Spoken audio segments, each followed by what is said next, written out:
In this video, we're going to be taking a look at the Neewer 660 RGB Pro video lights, and by the end of this video, you're going to have all of the information that you need to determine if these lights are going to be for you, or if you would be better off going with another option.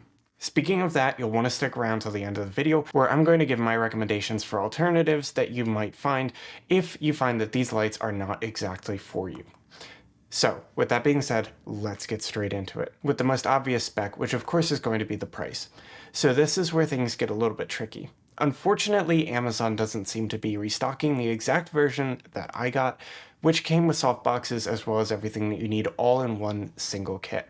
With that being said though, you can just buy the softboxes at a later time if you'd want them. So for the two basic lighting kit, you get 2 stands, 2 lights, 2 power cables, and a carrying bag. Right now, that'll cost you $256.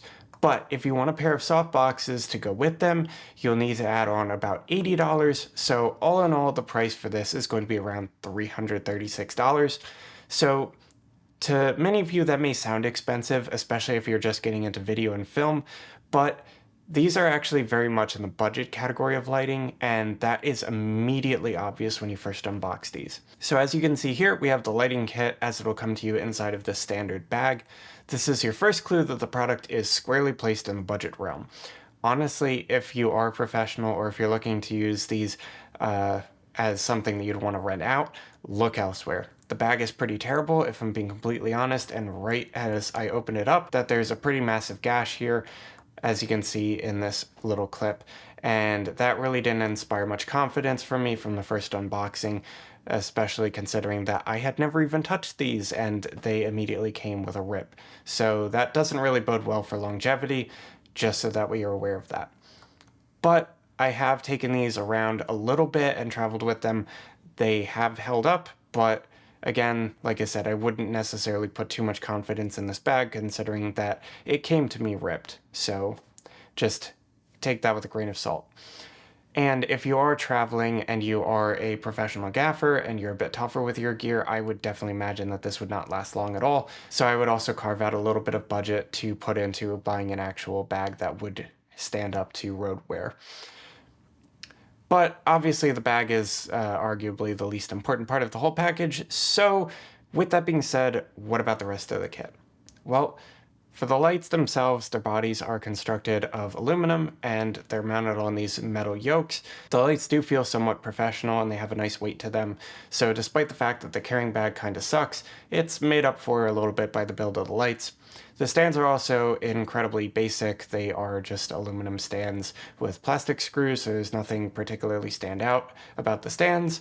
And in particular, if you are a professional and you're going to be using these on shoots, especially in other people's houses or businesses or other things like that with nice floors, you are definitely going to want to get some tennis balls or something like that, cut them out, and then put them on the ends of these feet so that way you protect the floor from any scratches if you're going to be having to move these around on set.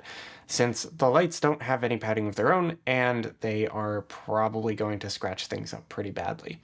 But moving on, these lights are powered by standard barrel connectors, which don't feature any kind of locking mechanism, so you're definitely going to want to be careful with them, since if you don't wrap the cord around the yoke like I'm showing here, if somebody accidentally steps on one of these, your light could turn off because it gets unplugged, so that's something to pay attention to. Thankfully though, if you do want to power these lights from battery, you can do that. So these are powered off of Sony NPF style batteries. Unfortunately though, you can't charge the batteries through the units themselves when you're connecting them to AC power, so if that's something that you care about, unfortunately these don't have an option for that, but at least they can be powered without access to a wall plug, which is something that I used pretty extensively in the making of this short film right here. Moving on to the modifiers that are included, right off the bat you get barn doors, which are mounted to the light by default. They are made of metal and they screw directly onto the standoffs and the fixtures themselves. In my opinion though, they're kind of worthless, as you can see from this clip here. For lights like these, which are already more soft than other lights, you're not really going to be getting any nice sharp barn door cuts.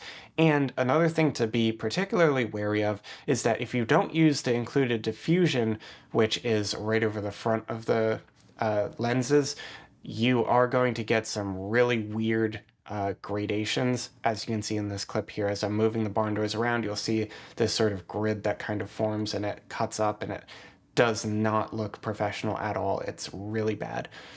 But with that being said, if you do want to use the barn doors, you can. They're just not that great. Further, they don't really do a great job of sealing around the light. So as you can see here in this clip, it's pretty obvious that there's a ring of light emitting around the side here. And so if you are trying to have really precise control over your light, this is going to spill to the left and to the right just a little bit, which could be a problem for you if you're trying to get a really precise cut of light, which again, these are not going to be able to do at all because they are inherently more soft than something like a cob light. But the next modifier that you get is this little piece of plastic, which is a diffusion layer. Generally, you're going to want to keep this on the Neewer 660 since it does give a nicer blend of all of the individual LED lights. There are 660 of them, and this is a bicolor light, and so about half of them are daylight balanced and the other half are more warm balanced. And so if you're transitioning between the CCTs, there's a pretty obvious transition between warmer and cooler, so I would definitely recommend just leaving this on. But if you do want to take it off, you can. That'll get you a little bit more output, but like I said, I don't necessarily think that it's worth it. So finally, if you choose to get the softboxes, these guys fold into little pouches, and they can be a little bit tricky to get back into storage. If you're having trouble with this, you can check out this video right here. I made a video on it that shows you exactly how to fold these guys up and put them away for storage. So hopefully that helps you. But with that being said, I do have a couple of problems with the softboxes here, and the first thing is that they don't look professional at all. If you show up to a set with these, you're going to look kind of silly because they are stored in these little pouches. When you undo them, they look kind of wonky. They're not perfect squares or rectangles or whatever. They're also fairly small, and you're wanting really nice and wrappy soft light. You're not going to get that with these. They're only going to enhance the size of the Neewer 660 by just a little bit, so just be aware of that. It's kind of going to give you a little bit of a softer light, but it's just not exactly what you would expect from a more professional type of package like a actual softbox or a light dome or something like that.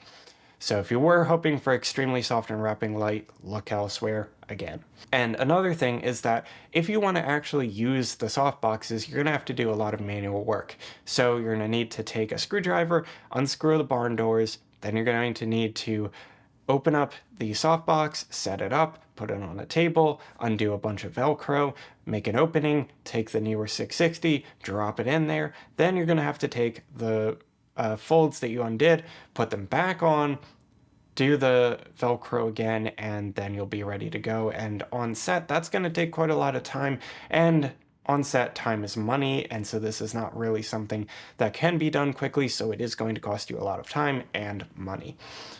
So you may ask, how is the light then? Surely with the Pro moniker, this should be a pretty good light, right? Well, I think the light quality is generally pretty good. I have not gotten access to a light spectrometer, so I can't really offer you guys technical specs on the light, but I can say that these are 50-watt fixtures, and they can throw enough light to light up a small set or a studio for YouTube, like you can see here. If you do need to overpower the sun outside, though, these are absolutely not going to be able to do that. Again, you're going to need to look elsewhere. Even inside next to a window, you might have some trouble overpowering the sun with these. It's not really too hard to overpower the sun as long as you have something to kind of cut the light coming through a window, but if it is midday and you're getting a lot of sun, it might be a little bit more challenging. Especially if you want to make use of the softboxes, because that's going to cut quite a bit of light power. But another thing to be aware of is that these lights have a pretty limited CCT range, which only goes from 3200 to 5600 in 100 Kelvin increments. And so this is going to be okay for basic stuff, but if you were hoping to match any light that you'd have around your house or your set, these are definitely not going to be able to do that. Another thing is that although these are RGB lights, they don't have green magenta shift capability either, so that sort of sucks. Speaking of their RGB functionality, though, the color is okay, but I don't think that it's great, and it's not really something to write home about. I think especially the warmer colors are fairly unconvincing with poor saturation and brightness. So these will work to throw some color onto backgrounds, but they're not going to really blow you away. Finally, they do have some built-in effects like candle, fireworks, cop car, lightning, so on. So if you are into effects, they are here. But if you are looking for amazing effects, these are not necessarily the best ones out there. Lastly, for wireless functionality, you can use these with your smartphone and the Neewer phone app.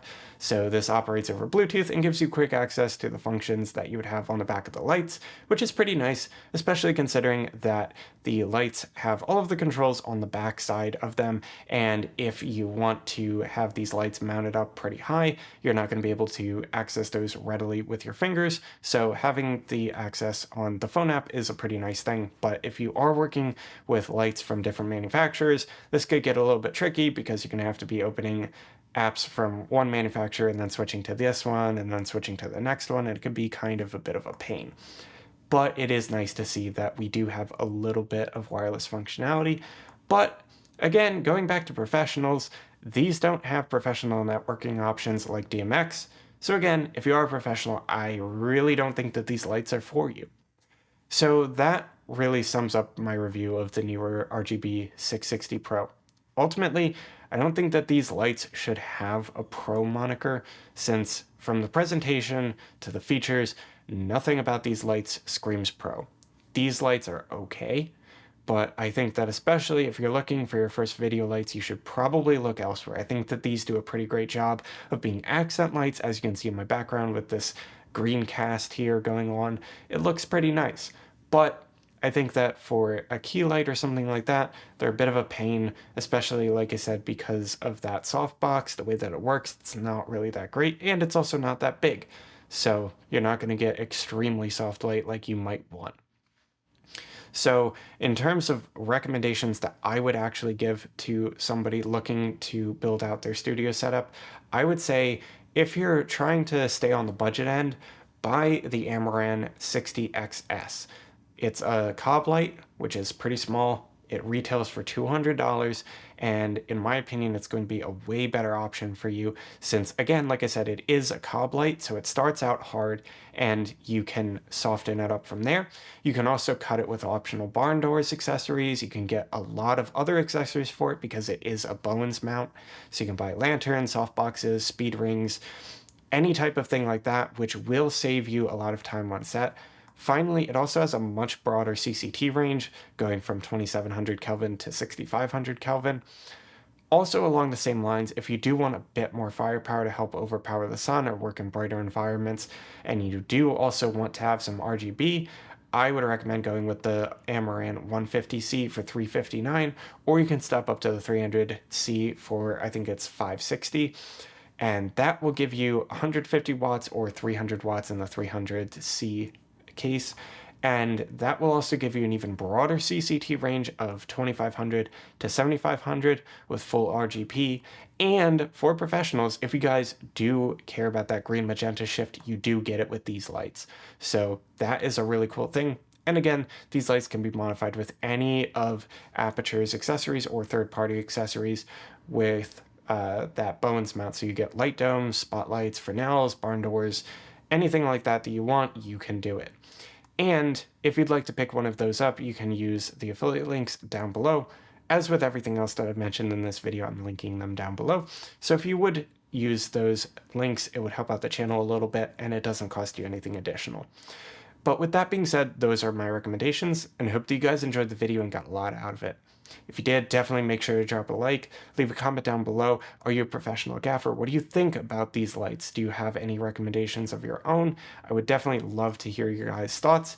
And if you guys think that your friends might benefit from this, definitely share it with them and subscribe for more content. And I will see you guys in the next video. Later.